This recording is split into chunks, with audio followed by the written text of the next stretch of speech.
truth is the most convincing story that maps onto reality, and that's why the central narrative is falling apart. Right now in the United States, people should not be walking around with masks. We must see the central narrative for the fiction that it is. We are Americans. While elections are sometimes messy, this was a secure election. The founders began the fight for human liberty and self-governance, and it's up to us to finish the job. I'll tell you what, we are in a truth emergency right now. This is the end game.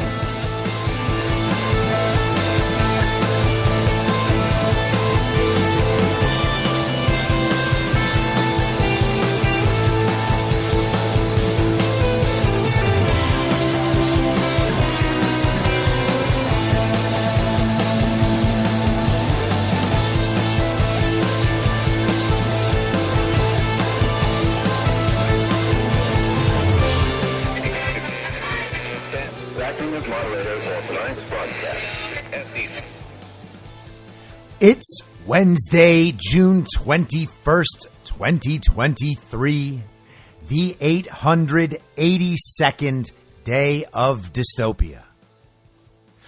I'm your moderator, Chris Paul. Let's be reasonable. A warm welcome and hello to all of you listening to the podcast on the day of its release. The only way to do that is by becoming a paid subscriber at imyourmoderator.substack.com. You can do so for as little as $50 a year or $5 a month. And in doing so, you will be supporting me, the work I do, and this show as it expands. And if you can't, or you simply don't want to, continue listening to the podcast for free a couple of days later on a wide variety of podcast platforms and, of course, Rumble. All I ask is that you share it with your friends. You can find the links to the podcast, the writing, the social media, and the merch site by visiting linktree.com/I'm your moderator. So yesterday, we talked for a while about redeemable communists. We haven't discussed redeemable communists in a long time, and I just wanted to remind everybody about the concept. And we talked about reruns, and we talked about how every time the reruns play over and over and over again, some of those commies still over there, some of those villagers, they have the opportunity to wake up and say, enough is enough. I've seen this show before. I know how it ends. I can't keep watching it again and again and again and pretending that it's something else. I know what this is. Enough is enough. It's time to admit that maybe masks in the car were a bad idea. And maybe Donald Trump didn't collude with Russia. Maybe it was Hillary Clinton and the DNC the whole time. And maybe Donald Trump and Donald Trump Jr. and his family, maybe they're not the corrupt family, the political crime family that we accuse them of being for so many years. Maybe those things just aren't true. Maybe it's all even the other way around, and maybe I had better stop saying all that stuff before I just run out of time and there's no going back. Because once everybody understands the truth, once it becomes widespread in society, the truth about all of these issues, to the point where no one can really deny it, to the point where there is no longer any incentive to say the lies, and where the people telling the truth no longer get punished. In fact, when you tell the lies, you get mocked and ridiculed by other people. That social punishment has now turned around on you. All your incentives are gone. Now the punishment is all coming in your direction. You don't want to be the person at that point still pretending to be smarter than everybody else while also lying to them and being laughed at for doing so. Now, hey, I get it. The truth is the truth. And if you believe you're telling the truth, you shouldn't back down no matter how much mocking or ridicule comes in your direction, no matter how much social punishment you might need to withstand. And I have done that. And I'm sure that many of the people listening to this have done that as well. So we get it. We get it.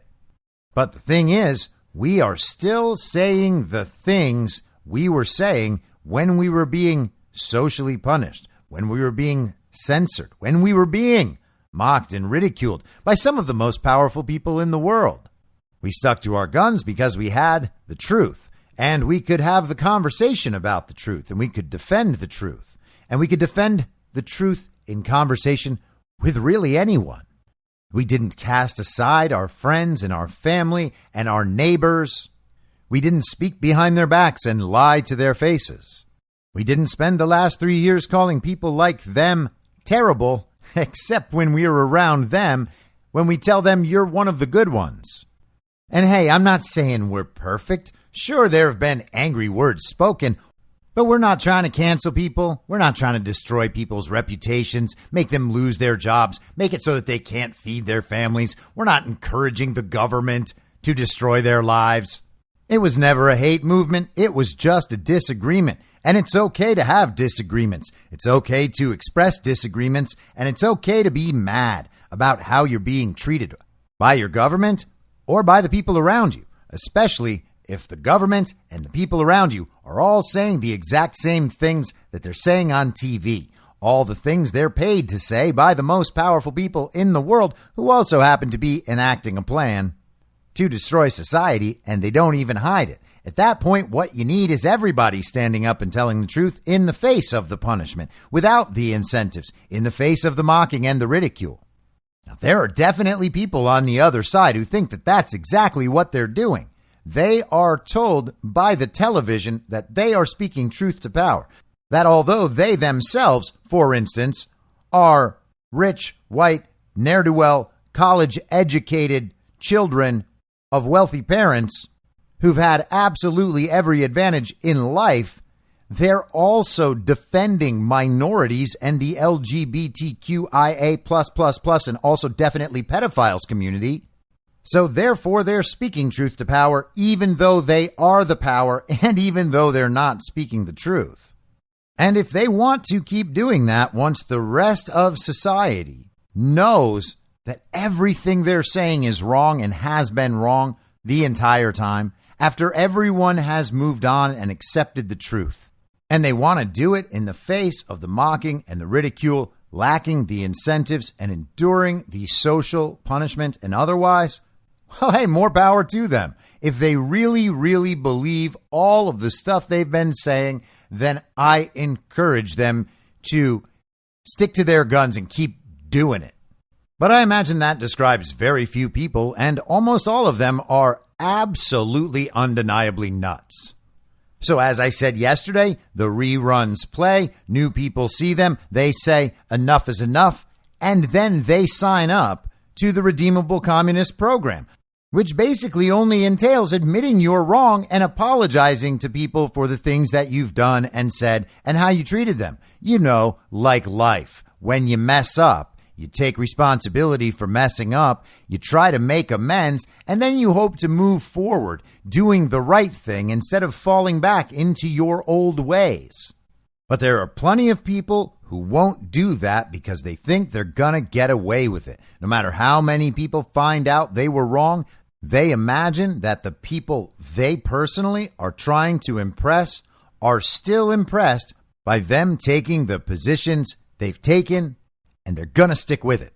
They'll say it's about the truth, they'll say it's about integrity, but really it is just a cold calculation on risk and reward, incentive and punishment. How will they personally benefit? Now, everyone in the Uniparty has to continue lying.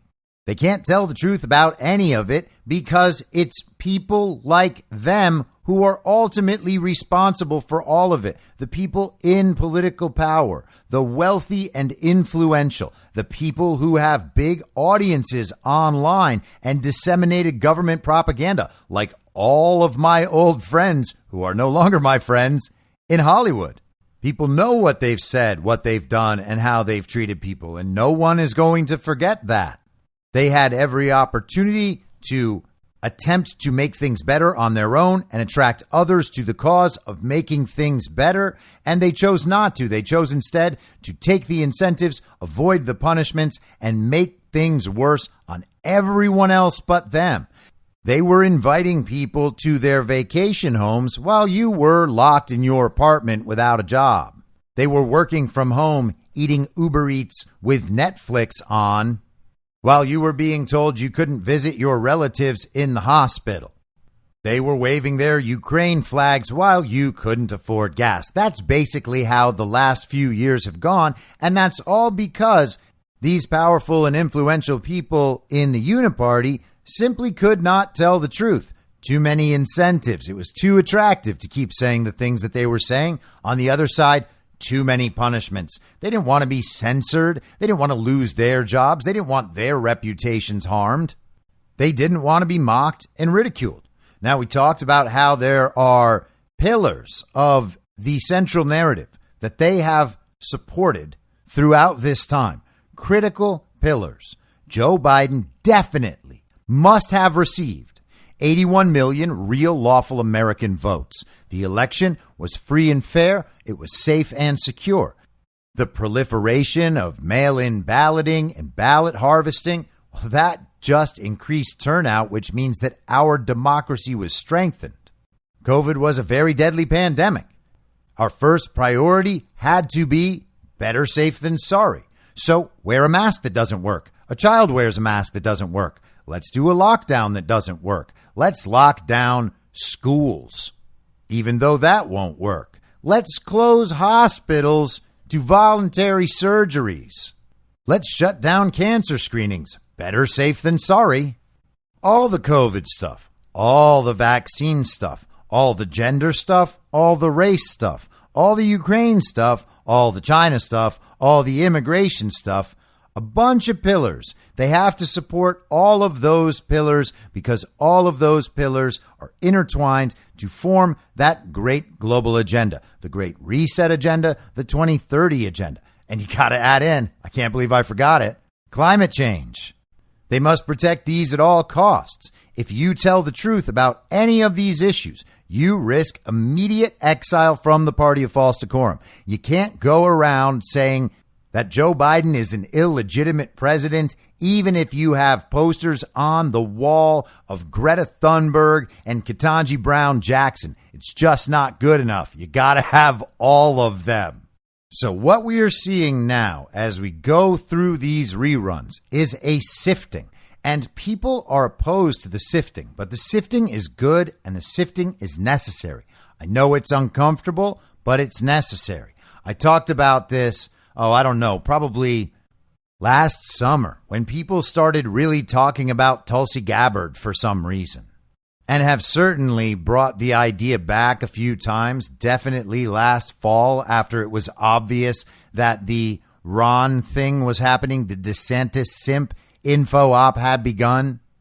I talked about how we keep being told that we need to seek unity in order to form some political coalition that will allow us to win a rigged election. What we need to do is unify with people who have lied about all of this stuff, primarily from their desire to remain in the party of false decorum because they are wannabe elites. One day they would like to improve their social class through impressing the right people and doing whatever needs to be done. And then at that point, they'll have more and nicer vacations. They will have nicer cars and a nicer home. And maybe they'll even be able to make themselves look better or something. And if you're really, really, really good, hopefully you can just live forever. You'll just upload your consciousness. They'll give you a new body, probably a better one than you have now, to be honest. And you will just live forever as an elite. Those are the people we are told we must unify with, even though they were wrong about everything that matters for a very, very, very long time. And I feel comfortable saying this as someone who used to be that way. But the thing is, we do not pursue unity for unity's sake. We cannot unify with people who are asleep, people who are not dealing with reality, and people who are therefore, sadly, making extraordinarily immoral decisions.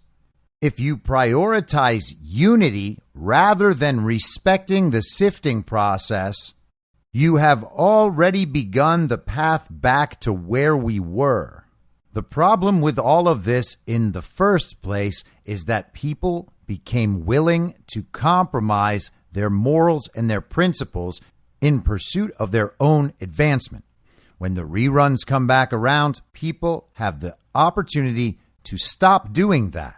And we are watching that process play out in public right now. There are countless examples of it. If you think about this concept and look at the situations happening in the world and you're watching people's reactions, you can see it happen for yourself. And I know that many of you intuitively understand this immediately. Think of someone in your life as time has gone on, someone who has begun to wake up, maybe someone who is already there. You remember that first moment when you were like, oh, wait, is this person actually being sort of reasonable about this? They know that they might be wrong about this interpretation. That person's asking me a question just to see what I think, and maybe they're wondering if I have information about something that they don't have based on the fact that I follow all this stuff all the time and they don't follow it at all. How lovely. That's the moment right there. That is when they are saying to you, hey, I'm thinking about becoming a redeemable communist. What do you think about that? And that's when you say, yes, commie, yes. I thought you would never ask. Welcome aboard. You can definitely see it on that side. But we don't notice it in the other direction. We just think, oh, they're still doing that thing. They're not just doing that thing they've been doing. They are telling you once again, they are committed to that cause. Most people are not surprised about this at all from the Uniparty left, but they are surprised about it from the Uniparty right because we've spent the last few years thinking it's good that we have some unity with these guys. I know that they don't like Trump, and they are wrong about a lot of stuff. They seem to still really be asleep on some major things, but at least we're kind of unified with them. They say they'd like to be on the same team. They say in some ways they are on the same team, and they do support some of the things we support. Therefore, they're our allies in some sense, at least compared to the Uniparty left. But that's not true, because the Uniparty right is actually the ally of the Uniparty left. Neither of them can survive without the other. That's the entire point. That's why they were split apart in the first place, in order to convince people that multiple perspectives were being represented by a singular unified force that exists only to push one agenda forward, and that is the agenda of the regime. Over the last few years, we assumed that when the chips were down, they would come to our side, because our side happens to be where the unification is. You can only unify around the truth. And that doesn't require us being right about everything. It requires us being humble and open-minded and focused on finding the truth, understanding we can never get all the way there. So there might be other well-intentioned people who get very close to the truth, as close as we get. Maybe they know some things we don't. Maybe we know some things they don't.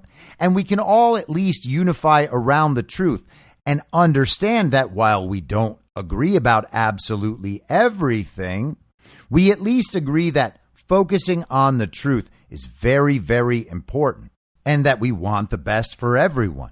And we are finding some of that with some of the supporters of Robert F. Kennedy Jr., for instance. Now, a lot of RFK Jr.'s supporters are very asleep about some very important things, including and especially election fraud and Donald Trump, and then secondarily a bunch of the quote-unquote progressive agenda.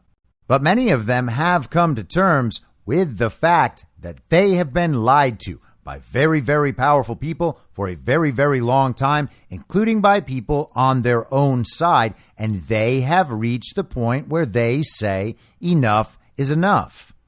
They're not on board with Donald Trump yet. They might not believe the election was stolen yet, but those sound like people we can do business with. They're starting to wake up. It seems like they know, at least to some extent, where the problem comes from, and they're looking for solutions. It's probably going to take a little longer before they understand where the point of unification is. They're going to have to get through Robert F. Kennedy Jr. having his primary election rigged and stolen. They're going to have to understand the DNC absolutely would do that, which means the Uniparty absolutely would do that, which means the Uniparty has done that. And they already know it because they've watched it happen with Bernie Sanders. It's just one small step from there to to understanding that the 2020 election was stolen, and so are all the rest of them. There are a lot of people going through that process, and we already have a whole lot of people who've completed that process and are on board with MAGA. They are Trump supporters. They might not like every single thing he's done. They might not like his personality or his voice or how combative he is or the mean tweets, but they like the agenda. They understand what's happened. They know the Uniparty is the problem, and they understand who their allies are in trying to fix it. It's not about party. It's not about lower level political priorities and agenda items. It's about whether or not you know what time it is, and you seek your allies out based on that. The Democrat, Republican, left, right paradigms are totally dead, totally worthless. And we're being told by the Uniparty left and the Uniparty right, and maybe even especially the Uniparty right, that we must hold on to that paradigm. The Democrats are being told if you consider Robert F. Kennedy Jr., you're giving the Republicans a better chance to win. You're weakening Joe Biden. We're being told by the Ron people that if you support Donald Trump, he can't win a general. So you are asking for the Democrats to win again. You're supporting Joe Biden. Each side of the Uniparty is telling the dissident base of its own party that they must fall in line, or else they are helping the other side of the Uniparty, when in reality, the two sides of the Uniparty are helping the two sides of the Uniparty. What they're trying to do is remove all the dissidents, silence the dissidents, make sure the dissidents don't have any say in how our society moves forward from this point. These people are incredibly easy to spot. Every time you watch a rerun play, just look and see what they say. Are they getting closer to the obvious truth that has been obvious for quite a long time, or are they doubling down on their prior position? If they're doubling down, you know which direction they're headed, and you know what they're preserving. They're preserving that Democrat, Republican, left-right paradigm, the Uniparty paradigm. They are there working for the Uniparty, period. And there's nothing in that to unify around just because they affiliate as more on your side than that other side of the Uniparty. We discussed this a bit on Monday after the weekend produced the debate offer by Joe Rogan for Peter Hotez to go debate Robert F. Kennedy Jr. The Uniparty left called RFK Jr. a conspiracy theorist and tried to marginalize him. And the Uniparty right, the DeSantis simps, treated him in the same way. And it's exactly the same way they treat Donald Trump. They want to marginalize him and his supporters. They're going to call them crazy, conspiracy theorists. They are the uneducated, unwashed masses. They don't know the real truth. They don't know how things work in Washington. We need to leave it to the people with the important credentials, the people who write for Town Hall and the National Review. These are our greatest intellectuals. And at some point, it might be worth noticing that all of our prominent political analysts consistently side with the Uniparty left and the Uniparty right. They agree anytime something rises to the level of importance for the Uniparty that there can be only one position, and they join together in marginalizing any opposing viewpoints. No matter what, they must preserve and support the pillars of the central narrative. Now, yesterday I talked a bit about part one of the Fox News interview of Donald Trump, Bret Baier sitting down with Donald Trump for over an hour. They split it up into two nights. Let's talk a bit about part two and keep all of this in mind as you listen to Donald Trump talk about his views on COVID and the vaccines. COVID. In your mind, did the COVID vaccine work? It's such an interesting question, because not only that, I also did the Regenerons of the world, we did a tremendous job on that. But we had a wet vaccine. Now you have different COVIDs. You had COVID-19, and then you had different COVIDs. But we had original was COVID-19, which was the roughest one. So I have a Democrat friend who's very smart. Hopefully he votes for me, but he's very smart. He said, I don't understand one thing about you. I watch your rallies. They're incredible. You talk about beating ISIS. You talk about taxes. You talk about regulation. You talk about everything. But you never said that, I've never heard you talk about how the incredible job you did with the vaccines, because as you know, I got them done in 9 months, and it was supposed to take anywhere from 5 to 12 years. I broke their ass, okay? And you know who doesn't like me too much? The FDA, because they were very bureaucratic, and I got it done. And he said, you may have saved in the world, throughout the world, 100 million people, and you never talk about it. I said, I really don't want to talk about it because as a Republican, it's not a great thing to talk about because for some reason, it's just not. For some reason? Yeah, for some reason, because people love the vaccines and people hate the vaccines, but conservatives aren't. And I understand both sides of it, by the way. I understand both sides very well. What I didn't do is the mandates. The mandates and the vaccines don't go. And you had these governors mandating. And by the way, Department. Ron DeSantis, The Pentagon did. Ron DeSantis had lines of people trying to get the vaccine. He set up whole things. You know, when I never saw a guy that could forget the past so quickly because the past wasn't that long ago. Now, that is a very interesting answer. And naturally, the Uniparty Right, the Ron DeSantis supporters, came out and said Donald Trump has once again refused to say the thing. He's not renouncing the vaccine. Therefore, it's Donald Trump's fault. And all the vaccine injuries, deaths that have occurred from the vaccine, those are all Donald Trump's fault as well. Donald Trump is the one that pushed for this vaccine. He still won't renounce the vaccine. That means he's taking credit for all of it. It's his doing. And so he's responsible for all the downside. It's not the people who made the vaccine. It's not the people who distributed the vaccine. It's not the people who advertised the vaccine. It's not the people who mandated the vaccine. And it's not the people who spoke well of the vaccine while they were in a position to dictate vaccine policy like Ron DeSantis was. No, it's all Donald Trump's fault because the Uniparty left and the Uniparty right consistently envision each and every president as some God king who is responsible for everything. But let's take apart Trump's statement a little bit and bring this back to reality. The first thing Trump says is, sure, yeah, I got the vaccine done, but I also got Regeneron. And he has countless times talked about the therapeutics that were available that he had proposed. Now, if you recall, the COVID vaccine came out under an emergency use authorization. But people often ignore and forget that. Well, on the FDA's website today, I just confirmed again today, under the section with the heading, what is an emergency use authorization? The answer is an emergency use authorization, an EUA, is a mechanism to facilitate the availability and use of medical countermeasures, including vaccines during public health emergencies, such as the current COVID-19 pandemic. So obviously that part has been updated within the past couple of years.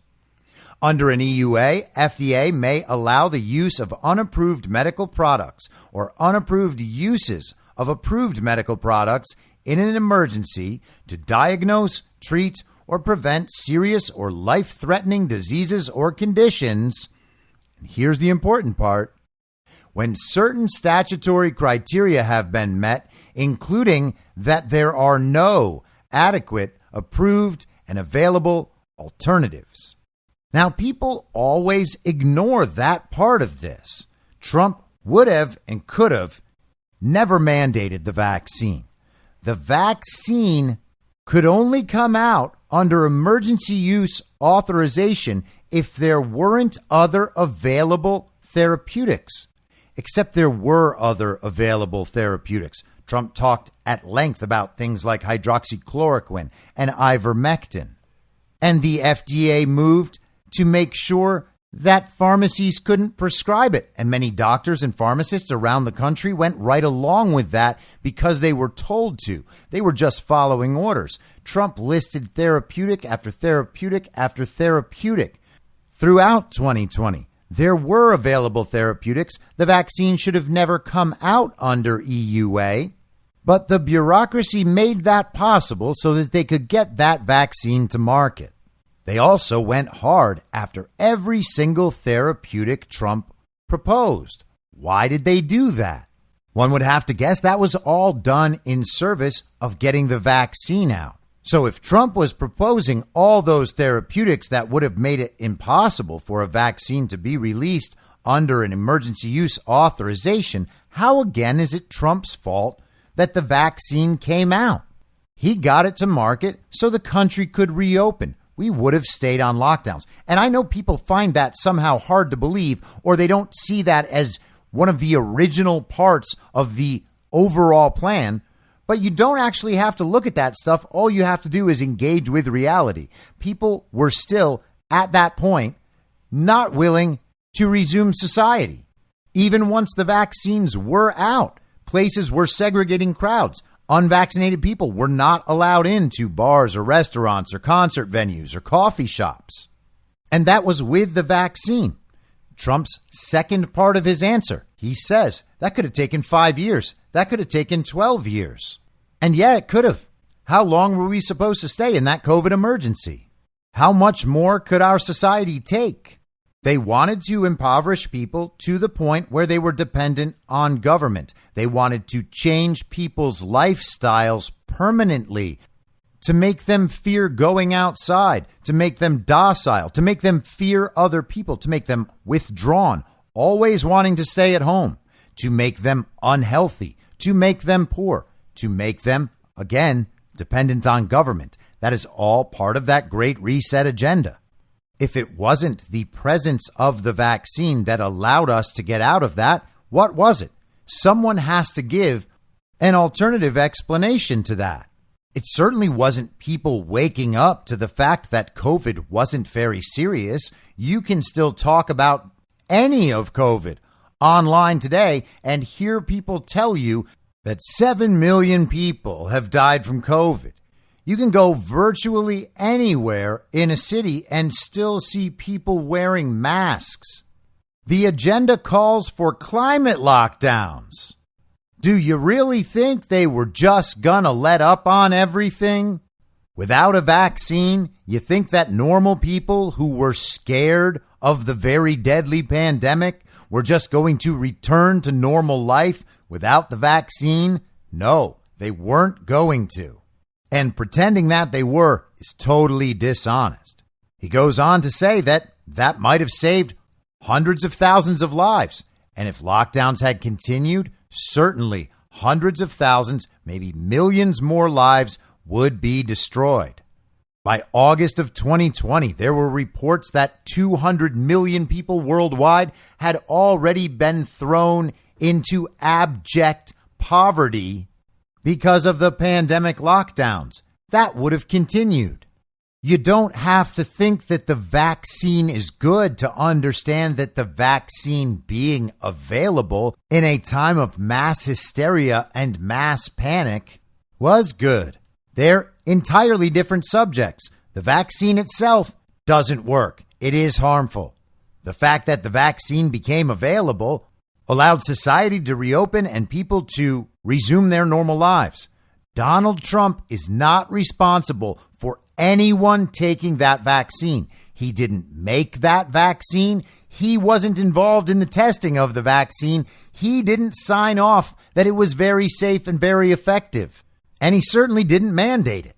Now, I have a lot of sympathy for anyone who took that vaccine under coercion. If they were mandated to take it and felt like they had to do so in order to keep their job so they could feed their family and not lose their home, and they thought that that was what they had to do, I feel very sorry for those people. I have a lot of sympathy for those people. I hope they take care of themselves and their health. And obviously, I hope they suffer no long-term consequences. But everybody else took that vaccine by choice. And the truth is that even those people who were coerced and mandated took it by choice as well. Everyone had the option to decline the vaccine. The mandates and the coercion were cruel. They were a moral abomination. But that does not take away each and every individual person's responsibility for their own decisions. I don't know how anyone makes a decision like that and thinks as part of their decision, well, Donald Trump said he thinks it's fine in an interview with Sean Hannity. Therefore, it's probably the best decision to take this vaccine, even though COVID is pretty much totally fake. And to whatever extent it's real, it still only kills 1 out of every 1,000 people who gets it. Donald Trump is not responsible for the people who made that decision.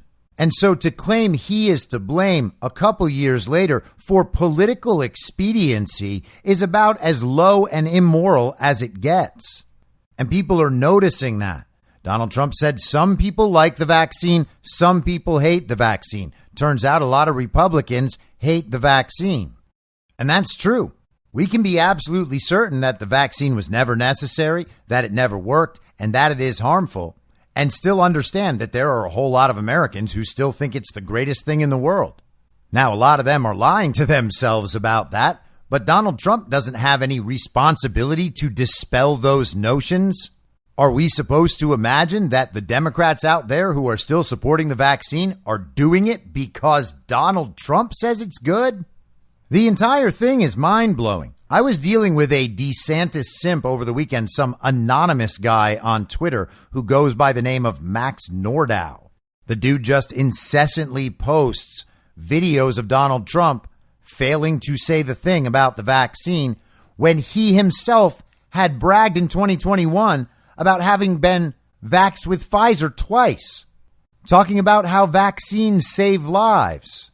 He was singing the praises of the vaccine and is now trying to blame Trump for the vaccine to benefit Donald Trump's campaign.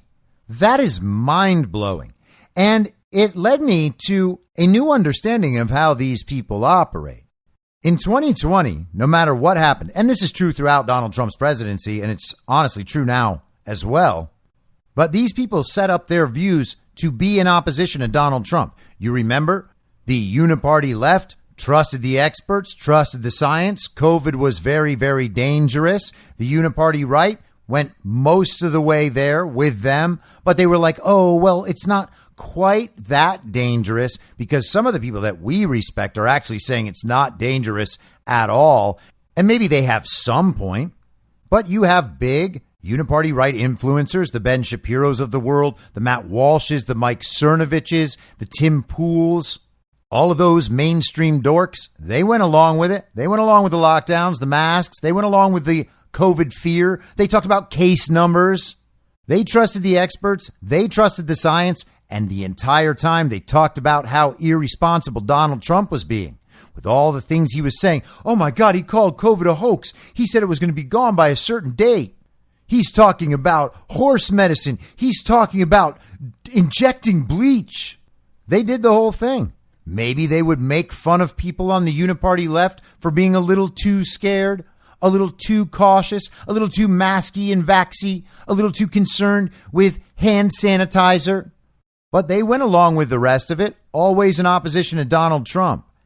Those people took the vaccine to prove their anti-Trumpness. I am convinced that many people took the vaccine to prove their anti-Trumpness. They are not like those MAGA people, despite the fact that they are on the Uniparty right, and sometimes they will have the same opinions as those MAGA people when it comes to guns or immigration or maybe even abortion. But they don't want to be associated with the MAGA people. They don't want to be the no-no people. They don't want the punishment to come toward them. They don't want to be the target of the mocking and the ridicule. All the regime's incentives are distributed to the people who are working against Trump, because Trump, as always, is the greatest threat to the regime. So they went right along with it. They got vaxxed and they were proud of it. Ben Shapiro out there singing the praises of the vaccines. Go get the shot, dopes. These people are all on record with what they supported because they knew, and everybody knew, that anti-vax and MAGA were tied together. They were made inseparable. They are the same in everyone's minds, and that's not going to change, which is just yet another reason why it is utterly ridiculous to try to pin the vaccine on Donald Trump when everybody understands that MAGA voters, MAGA supporters, Trump supporters were the least likely people in the world to get that vaccine. If we are cult members, we're very, very bad at being cult members. These people will attempt to reverse their position about something they injected into their body, something irreversible. They announced their support for it. They bragged about getting it. And now they want to blame that on Donald Trump because they only got it in the first place in order to prove their anti-Trumpness. They had to prove their loyalty to the Uniparty Right. And in doing so, what did they do? They unified with the Uniparty left. They stood in the exact same position about yet another issue. That position being explicitly anti-Trump for both sides. And now they have completely reversed that position in order to be anti-Trump again. And for some reason, people who are largely supportive of Donald Trump still think that Donald Trump has to go out and renounce the vaccine and say that the vaccine is really bad. Tell the whole world about the horrors the vaccine has wrought. He has to do it at every possible opportunity. But why? Why does he have to do it? It's not going to stop one single person in the world from taking the vaccine. All that's going to happen is that the people who have been trying to go after him for 8 straight years will be given the opportunity to blame him for everything, just as they always plan to do. We talk about the agenda as it was set forth even before the 2020 election. Certainly the vaccine program had an agenda. You can read about the agenda. You can, for instance, look at the SPARS Pandemic 2025 to 2028 document produced by the Johns Hopkins Center for Health Security. Read about Agenda 201. And then remember that they were also at the same time planning for the possibility that Donald Trump might attempt to stay in office. They even believed, it seems, that there was a chance that it could happen. They knew they were going to have to cheat. What if Donald Trump was going to stop them? What then? What if Donald Trump had entered his second term? Would he have mandated the vaccines? Of course not. But he would have been blamed for all the problems, and it would have been very hard to deny that that was true. Now it makes absolutely no sense, and they're running that playbook anyway, thinking it's going to work because it's one of the very few things that could actually harm him, they think. They're already denying election fraud. We don't have to pretend like there are a lot of good options for the anti-Trump crowd at this point. But we're in a situation where we are being told that not only do we have to agree with the anti-Trump people in order to unify, but that Trump has to agree with them and take all of the responsibility on himself. And somehow he owes the public an apology for forcing the pharma companies to speed up their process rather than taking years with it while the people were locked down. If you wanted to see Big Pharma's power and the vaccine regime ended forever, you could hardly find a better way to do it than what has occurred. Donald Trump can still credibly stand against pharma companies and against the vaccines, as he always has in his life through a proven record of being anti-vaccine. And it is very likely that the vaccine regime will not recover from any of this. I would be rather shocked if the childhood vaccination schedule remains the same over the next 5 years. I would bet that parents completely revolt against that and stop getting their children vaccinated in full. And that's possible because of how this has gone. Why would anyone expect Donald Trump or his supporters to heed the advice of the very people who have been trying to destroy Donald Trump and his supporters for the last 8 years? We're being told we have to do that in order to unify. We're being told that Donald Trump has to say all these things in order to be considered honest by some of the most dishonest and immoral people who have emerged in this period. And by that, I'm talking about the supporters of Ron DeSantis. Imagine how totally bereft of character you have to be to have 2 years ago bragged about getting 2 Pfizer shots, told everyone to do it, told everyone to trust the science, told everyone that vaccines save lives, and then turn around and try to blame the vaccines on Donald Trump in order to get Ron DeSantis elected. That is unfathomable. That is the sort of morality expressed by global communists. We pretended that that existed only on the Uniparty left, but it doesn't. It exists throughout the Uniparty. It is the defining characteristic of the Uniparty because the Uniparty is the American representation of the global communist regime. Now, yesterday we got news that many of us had been speculating about for some time. I think on the show on Monday, I said I thought a Hunter Biden indictment was imminent.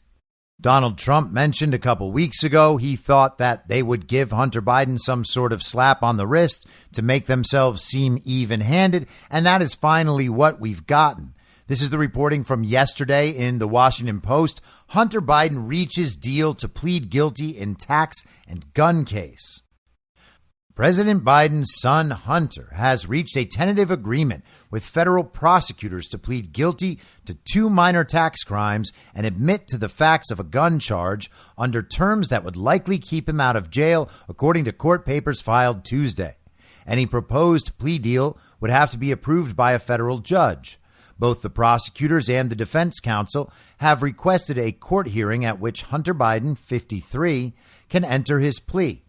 The agreement caps an investigation that was opened in 2018 during the Trump administration and has generated intense interest and criticism since 2020 from Republican politicians who accused the Biden administration of reluctance to pursue the case.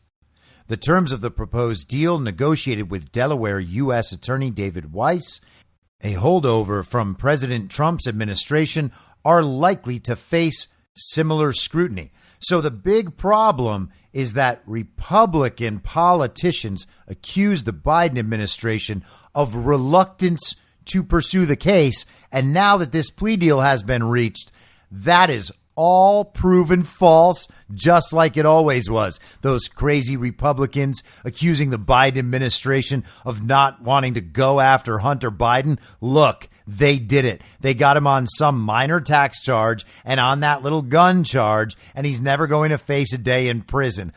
Ha ha, you dummies. You thought Joe Biden wasn't a return to decency. You thought he wouldn't act with integrity in the White House. Just look how much integrity he has. Sure, there is documented evidence of 459 violations of the U.S. Criminal Code in the report on the Biden laptop by Marco Polo, but we got him a plea deal with, like 2 or 3 of those. So integrity. We sure showed those doubtful conspiracy theorist Republicans. The court papers indicate the younger Biden has tentatively agreed to plead guilty to 2 misdemeanor tax charges of failure to pay in 2017 and 2018. The combined tax liability is roughly $1.2 million over those years, according to people familiar with the plea deal, who spoke on condition of anonymity to describe details of the agreement that are not yet public. And thank goodness we have people familiar with the plea deal who are willing to speak to the Washington Post on the condition of anonymity, because the biggest priority right now should be restoring our faith in the judicial process. Prosecutors plan to recommend a sentence of probation for those counts, these people said. Biden's representatives have said he previously paid back the IRS what he owed, or at least Kevin Morris did. In a letter filed in federal court in Wilmington on Tuesday, federal prosecutors said they were filing 2 documents called criminal informations, typically used in cases in which a defendant has agreed to plead guilty. The defendant has agreed to plead guilty to both counts of the tax information, the prosecutors wrote. The second criminal information is about the gun charge. In that case, the letter says, quote, the defendant has agreed to enter a pretrial diversion agreement with respect to the firearm information. Handling the gun charge as a diversion case means Biden will not technically be pleading guilty to that crime. Diversion is an option typically applied to nonviolent offenders with substance abuse problems. In all, prosecutors will recommend 2 years of probation and diversion conditions, these people said. If Biden successfully meets the conditions of the diversion program, the gun charge would be removed from his record at the end of that period, the people familiar with the plea deal said. Now, as you might imagine, all of this caused a bit of an uproar. People said Hunter Biden is getting off with just this, and for now, that's true. Hunter Biden, for now, is getting off with just this. And it's possible that this might be all Hunter Biden ever faces. There are quite a few people out there who believe with fairly good reason that Hunter Biden has flipped in some way. He's become an informant about much larger crimes. Maybe he has turned state's evidence. Maybe all of this is part of some deal that was already arrived at with Hunter Biden. Regardless, Hunter Biden is not the big fish. Hunter Biden's laptop is important not because of what it says about Hunter Biden, although it says plenty of bad things about Hunter Biden. It's because of what it says about the corrupt dealings of the Biden family and other prominent political families in this country, and it illustrates how pervasive that sort of corruption is not only in our country and in our government, but in the implementation worldwide of the global agenda, because the political corruption was not just for money and it wasn't just random favors. They were making deals to keep the agenda moving forward.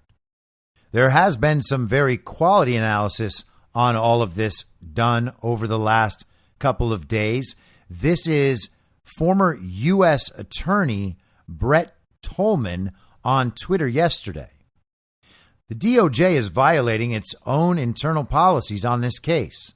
The Ashcroft memo requires they charge the, quote, highest provable offense, end quote, and seek consistent sentences with other cases brought by the DOJ. This prosecution is an absolute laughable joke. Thousands have been sent to prison for long terms for the same charges. They are ignoring decades of policy and precedent to seek felonies, not misdemeanors, and seek sentences within the guideline range. The diversion agreement on the felony is offensive to everyone not politically connected who sought diversions and were literally laughed at by DOJ. Thousands of people have been prosecuted under Project Safe Neighborhoods by DOJ. They brag about getting nearly 5 years of prison time on average for their gun cases. If they followed policy, Hunter would be looking at a minimum of 5 years in federal prison, but he's a Biden. Take a look at 18 U.S. Code Section 924C charges. Easy to prove given Hunter was distributed and dealing drugs with a firearm in his possession. Such charges were brought against thousands in inner cities across the country for the last 20 years. Mandatory minimum sentences for all except Hunter. And it's worth remembering, by the way, that good old Joe Biden, the fake president, was responsible for the 90s crime bills that enabled a lot of that. Since Hunter brandished his firearm during the commission of a drug crime, he would be looking at a mandatory minimum of 7 years in federal prison. DOJ could also add on top mandatory minimum for possession of child pornography if any of the girls were underage. Plus, on top of that, years for tax evasion. Still digesting all this, Bret Baier says, but the tax evasion being viewed as misdemeanor is perhaps the most shocking. If DOJ treated this consistently, they would, quote, source the money, and they would see the movement of monies, and they would clearly bring money laundering and conspiracy. If others received the money or the funds went into shell companies, then you may have a large conspiracy and sophisticated means to hide the illegal monies and movement. This would be 100% consistent with all other cases involving such schemes and would mean years in prison. One can't truly appreciate how shocking this is by DOJ unless you have watched closely what DOJ has done over the past 30 years. This is the most blatant hypocrisy that screams to the level of injustice many have suffered at the hands of the DOJ pounding average Joe defendants. Everyone can see now what so many have observed growing, the politics of prosecuting. When absolute power is given with no accountability or transparency, then consistency and fairness become obsolete. He notes that people were complaining that the Ashcroft memo had been rescinded, so it was no longer official policy. He says, well, Eric Holder kept this. The Holder memo states that a federal prosecutor should ordinarily charge the most serious offense that is consistent with the nature of the defendant's conduct and likely to result in a sustainable conviction. Now, I don't think that we're going to get to any John Durham stuff today. The Durham hearings are going on, but John Durham reiterated that same principle in his hearing this morning. Their standard should be what they believe they can prove beyond a reasonable doubt, and that if their conviction is appealed, it could be sustained upon appeal. Think about that standard in the context of the Trump documents case. Later in the afternoon, Catherine Herridge from CBS posted a statement from U.S. Attorney David C. Weiss in the District of Delaware. His letter reads as follows. The United States Attorney for the District of Delaware filed charges today against Robert Hunter Biden of Los Angeles. Hunter Biden has been charged with 2 misdemeanor tax offenses and a felony firearm offense and has agreed to enter a plea of guilty to the tax offenses and enter into a pretrial diversion agreement with regard to the firearm charge at a proceeding to be scheduled by the assigned U.S. District Court judge. According to the tax information, Hunter Biden received taxable income in excess of $1.5 million annually in calendar years 2017 and 2018. Despite owing in excess of $100,000 in federal income taxes each year, he did not pay the income tax due for either year. According to the firearm information, from on or about October 12, 2018 through October 23, 2018, Hunter Biden possessed a firearm despite knowing he was an unlawful user of and addicted to a controlled substance. Hunter Biden is charged with 2 violations of failure to pay income tax and 1 violation of unlawful possession of a firearm by a person prohibited. If convicted, he faces a maximum penalty of 12 months in prison on each of the tax charges and a maximum penalty of 10 years in prison on the firearm charge. Actual sentences for federal crimes are typically less than the maximum penalties. A federal district court judge will determine any sentence after taking into account the U.S. sentencing guidelines and other statutory factors. David C. Weiss, U.S. Attorney for the District of Delaware, made the announcement, the investigation is ongoing. And that's pretty interesting. The investigation is ongoing. Maybe there is more from Weiss, and there are other possibilities as well. John Harold Patel Patriot posted a thread yesterday where he makes the case that David Weiss's work has been handed off to special counsel Robert Hur. Now, it's impossible to know at this point whether or not that's true, but John makes a very good case because he knows that the FD 1023 form that was in question over the last few weeks was initially given to Weiss.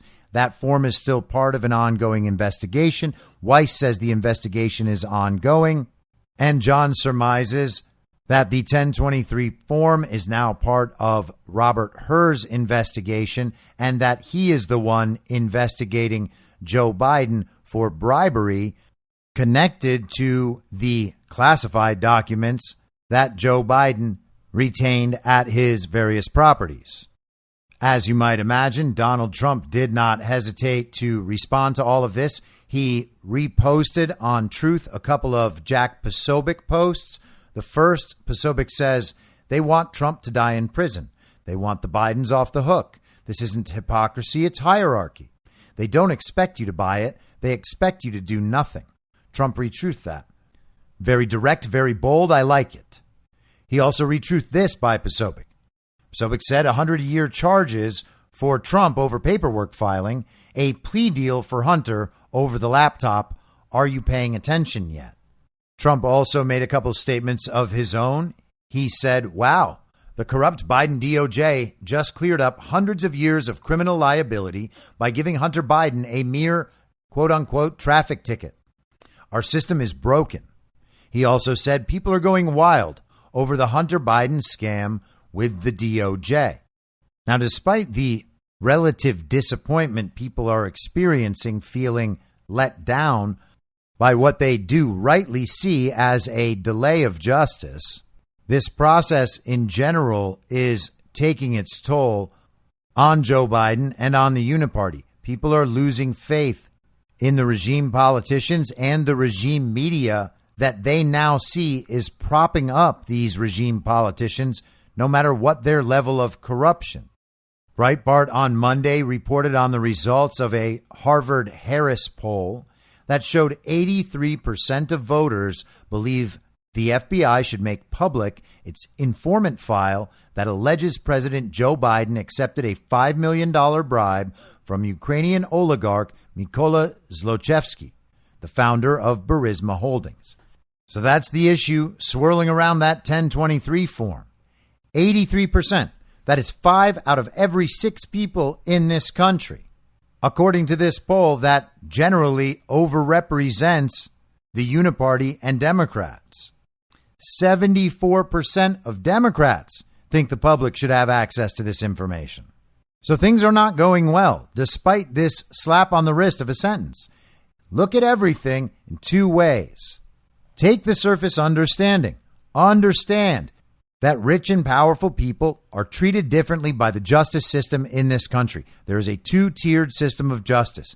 That is the lesson that this story is designed to teach us. Accept the lesson, understand the lesson, implement the lesson in your understanding of the world as you go through it. But don't blackpill on that, because that's not the only lesson to be learned. You've got to look at it from the other direction as well. Is it good that this lesson is being taught to everyone? Yes, it is absolutely good that this lesson is being taught to everyone. It doesn't matter how many examples it takes, how many times we have to watch the reruns. We are sick of the rerun where the story goes, hey, you will never get justice because the system is unfair and it is exploited on a daily basis. We don't like seeing that show anymore. We've seen that show. We know all the lines from that show. We know all the scenes. That show is no longer entertaining. In fact, it's boring as hell. We don't want to watch it anymore. Well, it doesn't matter. We have to keep watching it until everybody understands it. The class is not allowed to graduate until everyone has passed the test, or at least until we hit that critical mass of people passing the test. The solution to that, if you want to speed it up, is to make sure everyone understands the lessons so that we can all move on. And all that matters is the big lesson. All that matters is people understanding there is a 2-tiered system of justice. That's why it's not relevant, not important, and not a valuable use of your time to get into arguments with people who are still asleep, where you end up just discussing the details of these issues as they're described in the fake news. And you send each other links. You play a game of links. You play a game of sources. Oh, look at my links. Oh, look at my links. Oh, I don't know about your sources. My sources are so much better. You have to trust my sources. You have to read my sources. Hey, they're not going to read any of it. The only point is to make the lesson very, very clear and then go on about your life. But that's still only the view from one side. You also got to think about how this is going to look when the situation is reversed in the future. If we want this thing to work, there cannot be any indication that their side is being treated unfairly in any way by the justice system. You may want revenge, you may want retribution, but the fact is, if we want this thing to work, if you want the thing to stick, if you want it to have a lasting effect and help to create a stable society that can extend into the future, well, they got to play by the rule book. In fact, they got to play well within the bounds of the rules so that there is not even a suspicion that what is being done is political. Let them be happy about this stuff. This isn't some great win for them. This doesn't make the Hunter Biden thing go away. It doesn't make the Joe Biden thing go away. It reinforces for the public that our justice system is totally out of whack. And that is nothing but a good thing. Allow the lessons to be taught to the people who still need to learn them. That's what the reruns are for. I understand they're boring. They're not entertaining. They don't make you happy anymore. I get it. They don't make me happy anymore either. But they're still very effective. And in the future, when the situation reverses, that's when you get the justice you know you deserve. I'll be back tomorrow at the same reasonable time on the same reasonable podcast network. I don't have a network. Masks and lockdowns don't work. They lied to you about a pandemic. And Joe Biden will never be president. In my mind, that's the end game. If you're listening to this episode for free, you can support me and support the show and the work I do by signing up for a paid subscription at imyourmoderator.substack.com. You can do so for as low as $50 a year or $5 a month. Comes out to under $0.25 per episode, and you'll blast right through the paywall for all of the writing. The merch store is www.cancelcouture.com, and you can find everything else by heading to Linktree. Linktree.com/I'm your moderator. And I'll see you soon out on the range.